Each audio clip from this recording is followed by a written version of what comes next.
नमस्कार, राजस्थान समता मंच में आपका स्वागत है। आज बात करते हैं लोकसभा चुनाव 2024 में चूरू विधानसभा क्षेत्र से और विशेषकर ग्रामीण क्षेत्र से, जहां आमतौर पर भारतीय जनता पार्टी आगे रहती है, वहां से इतनी भयंकर रूप से मतदाताओं ने यू टर्न कर भाजपा को 2024 लोकसभा के चुनाव में पछाड़ दिया है। आइए देखते हैं। नमस्कार, राजस्थान समता मंच में आपका स्वागत है। आज बात करते हैं चूरू लोकसभा क्षेत्र के चुनाव 2024 के चुनाव परिणामों की। 2019-2014 के चुनाव में राहुल कस्बा भारतीय जनता पार्टी के प्रत्याशी रहे और लाखों वोटों से चुनाव जीतकर संसद में पहुंचे। तो 2024 के चुनाव में राहुल कस्बा भारतीय जनता पार्टी के स्थान पर कांग्रेस के उम्मीदवार बनकर जनता के बीच आए। भारतीय जनता पार्टी ने उनके खिलाफ पैरा ओलंपिक गोल्ड मेडल विजेता देवेंद्र झाझड़िया को अपना उम्मीदवार बनाया और इस चुनाव में 3 महीने पहले हुए विधानसभा के चुनावों के दौरान जो राजेंद्र राठौड़ तारानगर से प्रत्याशी थे, उस चुनाव में राहुल कस्बा की भूमिका को लेकर राजेंद्र राठौड़ और पूर्व सांसद राम सिंह कस्बा परिवार के बीच तलखियां इतनी बढ़ गई कि दोनों राजनीतिक रूप से एक दूसरे को राजनीतिक पटकनी देने में जुट गए।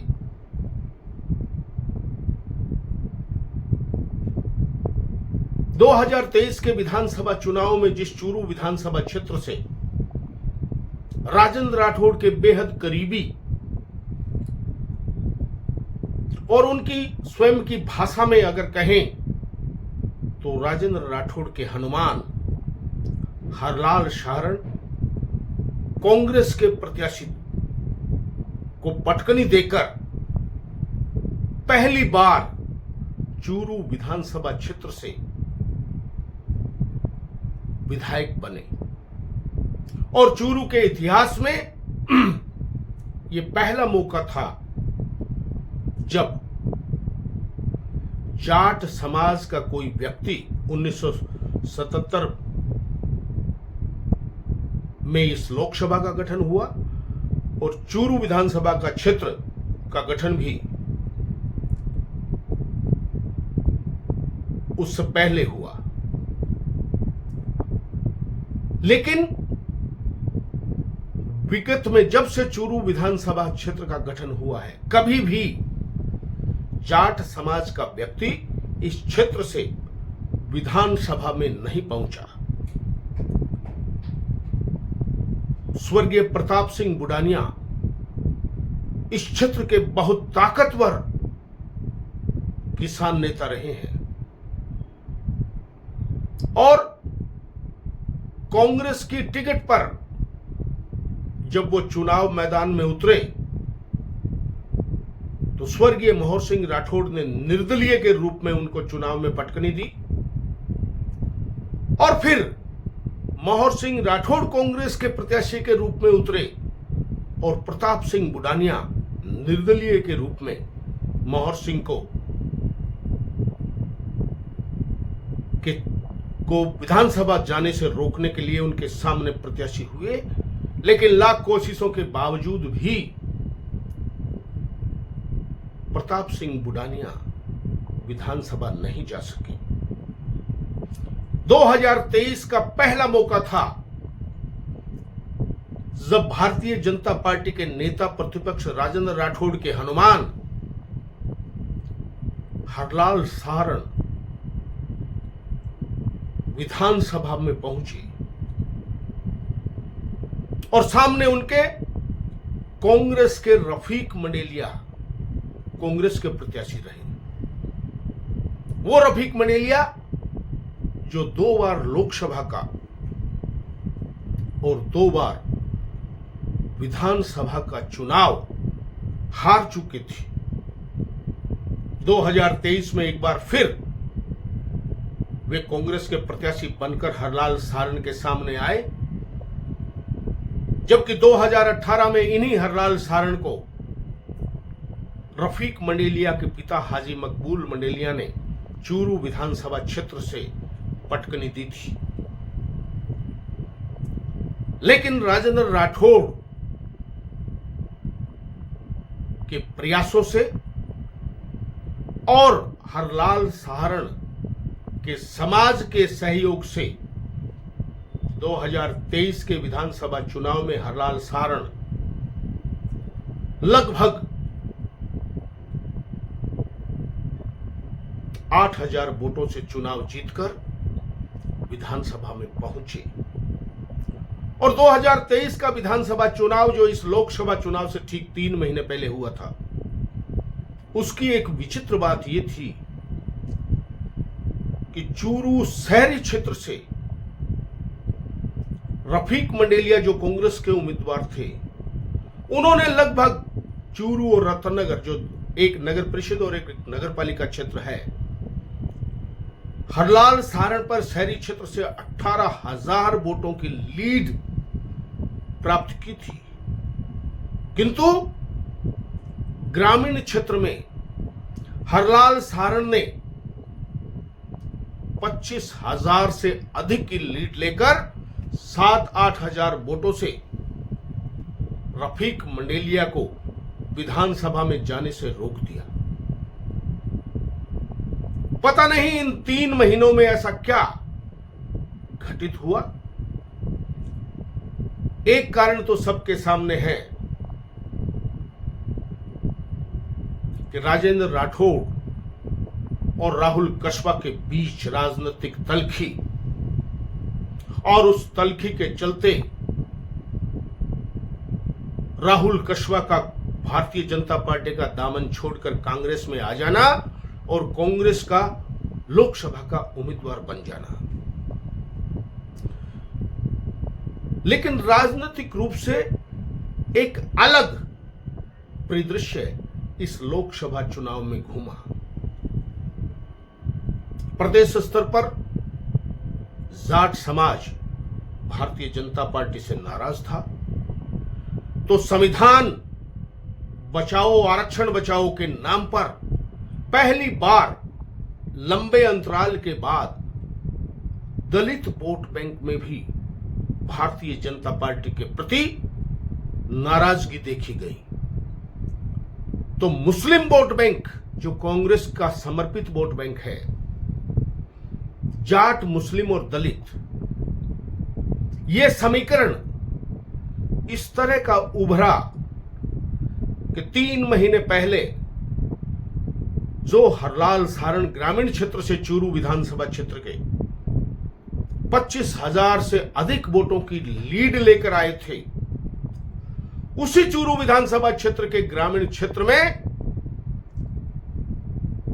राहुल कस्बा लगभग 9,000 वोटों से लीड लेकर आए। जिसका मायना यह हुआ कि 25,000 वोट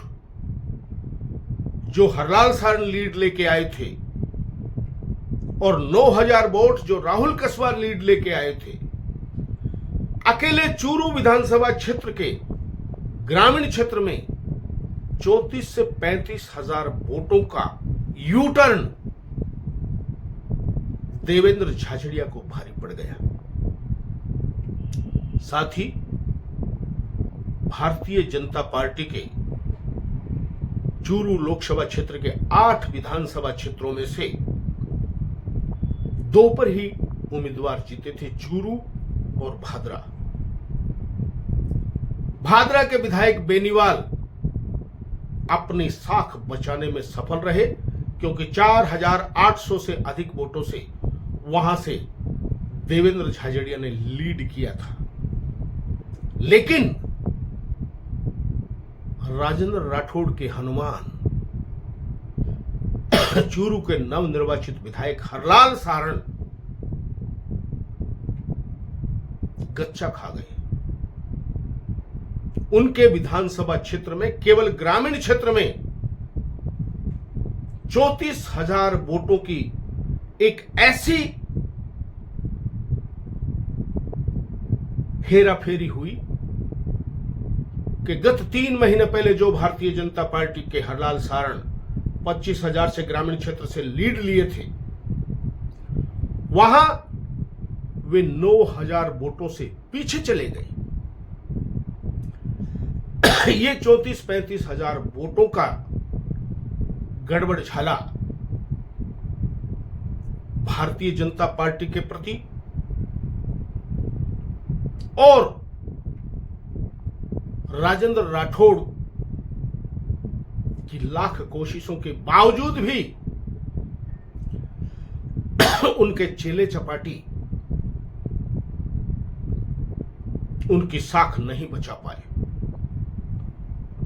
चूरू शहर में जो घटनाक्रम 3 महीने बाद हुआ, उस पे एक नजर डालते हैं। भारतीय जनता पार्टी में गत 3 महीने पहले जब तारानगर का चुनाव हुआ था, तो राजेंद्र राठौड़ की ओर से मोर्चा खोलने वाले भाजपा के प्रदेश मंत्री डॉक्टर वासुदेव चावला और भारतीय जनता पार्टी के ही अनुसूचित जाति जनजाति प्रकोष्ठ के प्रदेश के पदाधिकारी सीताराम लुगरिया राहुल कस्बा के खिलाफ मोर्चा खोलने में अग्रणी थे। लेकिन जब राठौड़ की प्रतिष्ठा दांव पर थी, तो इन दोनों के ही बूथों में भारतीय जनता पार्टी पीछे रही है। चूरू शहर में मोहल्ला खटीकान के वार्ड संख्या 114 जो वासुदेव चावला का बूथ है, वहां से बूथ संख्या 115, माफी चाहूंगा, वहां से देवेंद्र झाझड़िया को 356 तो राहुल कस्बा को 531 वोट मिले। सीताराम लुगरिया का 123 नंबर बूथ, जहां से देवेंद्र झाझड़िया को 199 और 373 वोट राहुल कस्बा को मिले। ये तो बात हुई भारतीय जनता पार्टी के नेताओं की, लेकिन फिर भी अगर हम नजर डालें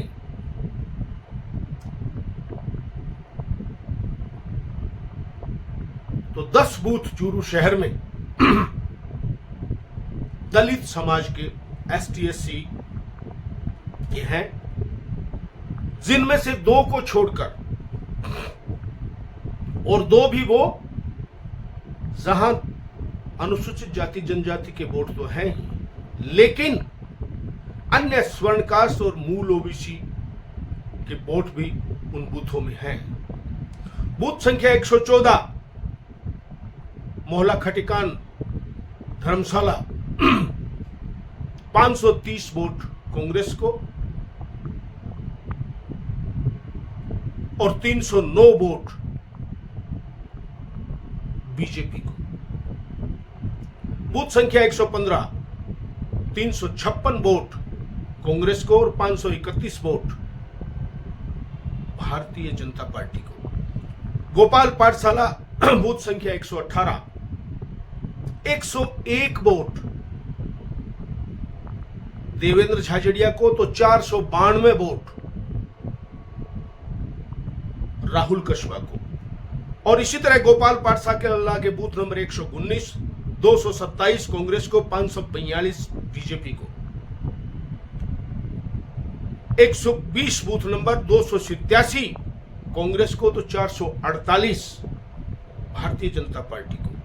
कबीर पाठशाला बूथ नंबर 121 398 कांग्रेस को और 439 बीजेपी को। कबीर पाठशाला बूथ संख्या 122 319 कांग्रेस को, 439 बीजेपी को। कबीर पाठशाला 123 199 कांग्रेस को, 373 बीजेपी को। वाल्मीकि बस्ती बूथ संख्या 127 436 कांग्रेस को और 375 बीजेपी को। और वाल्मीकि बस्ती बूथ संख्या 128 298 कांग्रेस को और 382 भारतीय जनता पार्टी को। 10 में से 2 बूथ पर ही कांग्रेस आगे रही, 8 बूथ पर बीजेपी के राहुल कस्बा आगे रहे। इन 10 बूथों में कांग्रेस को 3151 और बीजेपी को 4299 वोट मिले, यानी लगभग 1150 वोटों से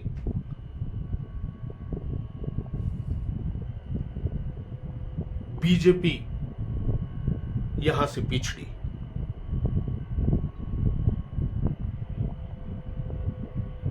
तो मुस्लिम वोट बैंक पर अगर हम नजर डालें तो बूथ संख्या 168 केंद्रीय विद्यालय, 169 केंद्रीय विद्यालय, 169 केंद्रीय विद्यालय, सामुदायिक भवन, लोहिया कॉलेज के 2 बूथ, मरुधर शिशु अकादमी के 2 बूथ, नेहरू केंद्र के 2 बूथ, जैन श्वेतांबर स्कूल के 2 बूथ, पार्क बालिका विद्यालय के 2 बूथ, शारदा स्कूल के 2 बूथ, मदीना मुसाफिर खाना के 2 बूथ, वन विहार सामुदायिक भवन का 1 बूथ, संजय पब्लिक स्कूल का 1 booth, Mahatma Gandhi English medium school के 2 बूथ, वैदों की धर्मशाला के 2 बूथ, जैन केसर बालिका विद्यालय का 1 बूथ, बालिका महाविद्यालय के 2 बूथ, स्कूल नंबर 4 का 1 बूथ 130 नंबर, पूर्णानंद संस्कृत स्कूल का 1 बूथ, बागला स्कूल के 3 बूथ, किड्स मदीना मुसाफिर खाना का 1 बूथ, नानीबाई मर्दा स्कूल मेन रोड के 3 बूथ,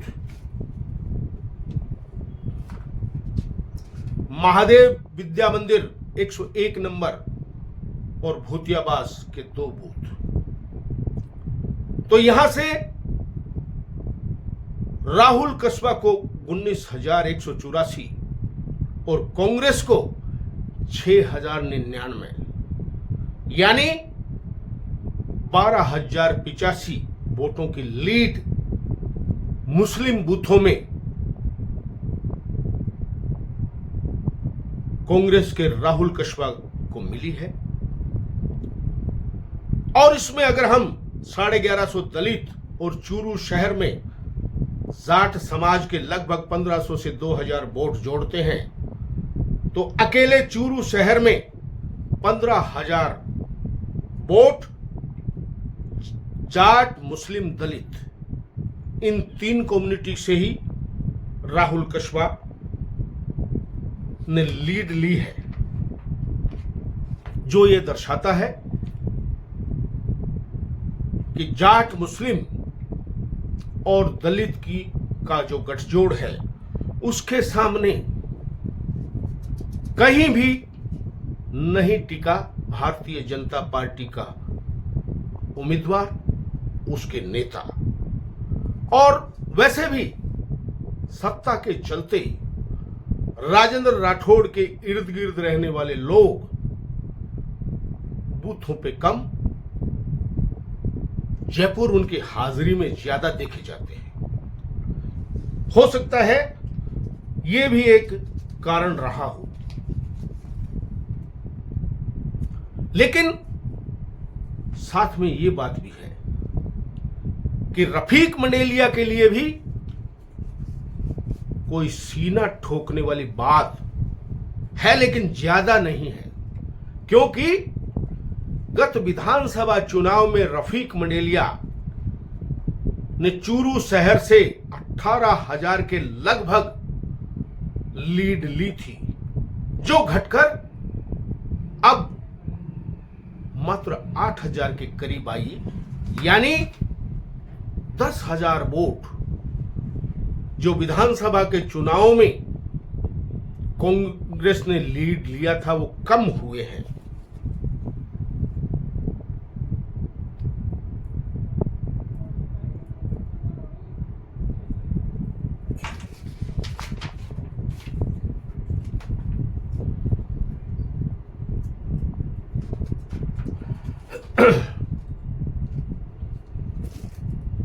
ऐसे में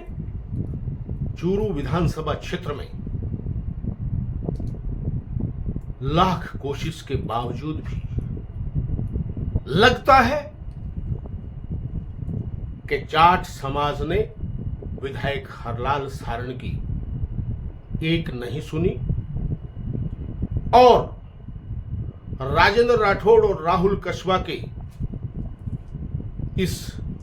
राजनीतिक जंग में राजेंद्र राठौड़ भाषणों में हरलाल सारण को कहते तो हनुमान है, लेकिन राजेंद्र राठौड़ के हनुमान कोई कमाल नहीं कर पाए और लोकसभा क्षेत्र में 2 विधायकों में से भादरा के विधायक सारण के मुकाबले भारी पड़े, जो यह दर्शाता है। और एक बात और कहना चाहूंगा कि ग्रामीण क्षेत्र में गत विधानसभा चुनाव में राजेंद्र राठौड़ के चलते राजपूत समाज जो अगर खुश नहीं भी था तो राजेंद्र राठौड़ के दबाव में चुप रहा और बाकी राजपूत समाज के लोगों ने भी हरलाल सारण को ही वोट दिया था। उसको अगर हम और इस लीड में कैलकुलेट करें तो अकेले चूरू विधानसभा क्षेत्र में ही 40 से 45 हजार वोटों की सेंध हमारी भारतीय जनता पार्टी के वोटरों में हुई है, जो आगे की क्या दिशा तय करती है वो तो आने वाला समय बताएगा। लेकिन कांग्रेस ऐसा लगता है कि 1985 की स्थिति में 2024 में लौट कर आई है। एक जमाना वो भी था जब दौलतराम सारण लोकसभा का चुनाव लड़ते थे और जीतते भी थे, तो इसी चूरू शहर में उनको मात्र 1800 वोट ही आया करते थे। इस बात का इतिहास गवाह है। उस स्थिति को राहुल कस्बा ने अपनी राजनीतिक कौशल और रणनीति से पलट दिया है, जिसका लगता है कि परिणाम दूरगामी पड़ेगा। हालांकि इस आंकलन में हमें यह नहीं भूलना चाहिए कि विधानसभा चुनाव के मुकाबले इस बार मतदान प्रतिशत घटा है। एक अनुमान के अनुसार लगभग 8,000 वोट शहरी क्षेत्र में और इतने ही ग्रामीण क्षेत्र में कम पोल हुए हैं। ऐसे में उसका हम रेशो अगर कैलकुलेट करें तो देहात में स्थिति और विचित्र हो जाती है, लेकिन शहर में रफीक मंडेलिया के लिए संतोषजनक कही जा सकती है।